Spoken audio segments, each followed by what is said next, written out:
یا علی علی علی علی علی علی علی علی علی علی علی علی علی علی علی علی علی علی علی.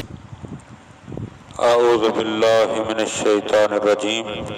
بسم اللہ الرحمن الرحیم.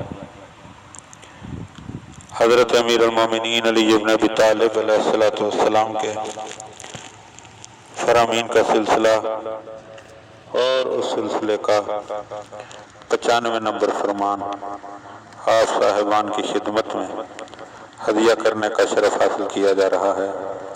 ناج البلاغہ کی تیسرے باب کی ترتیب کے لحاظ سے اس فرمان کا عنوان جو ہے وہ معیار عمل کہ مولا کی نظر میں کون سا کام ہے جو واقعتاً عمل ہے اور قابل قبول عمل ہے.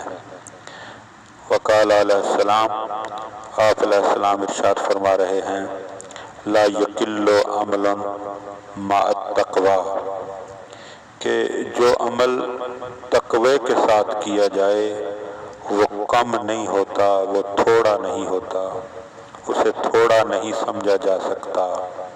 وَكَيْفَ يَقِلُّ مَا يُتَقَبَّلُ، اور اس عمل کو تھوڑا کیسے کہہ سکتے ہیں جو قبول ہو جانے والا ہو.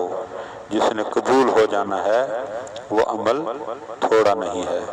اب دیکھیے حضرت آدم علیہ السلام کے 2 بیٹے، ان میں سے ایک بیٹا قابیل جو ہے وہ حابیل کو قتل کرتا ہے.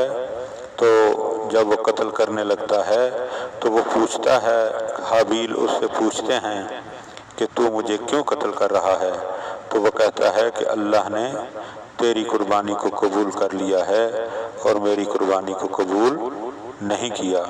تو وہاں پر حضرت حابیل کہتے ہیں کہ انما یتقبل اللہ من المتقین، دیکھو اللہ متقین کا عمل قبول کرتے ہیں، تقوی والوں کا عمل قبول کرتے ہیں.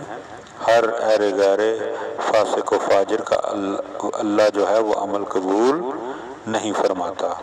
لہذا مولا بھی ہمیں یہی بتا رہے ہیں کہ دیکھو جو عمل تقوی کے ساتھ ہو اسے تھوڑا نہ سمجھو. وہ تھوڑا کیسے ہو سکتا ہے کہ جس نے قبول ہو جانا ہو.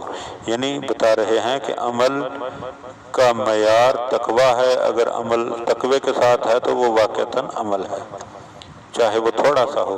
اور اگر عمل کے ساتھ تقوی نہیں ہے تو جتنا بھی زیادہ ہو وہ مولا کی نظر میں عمل نہیں ہے. دعا ہے کہ خداوند عالم ہم ان باتوں کو سمجھنے اور ان پر عمل کرنے کی توفیق عطا فرمائے.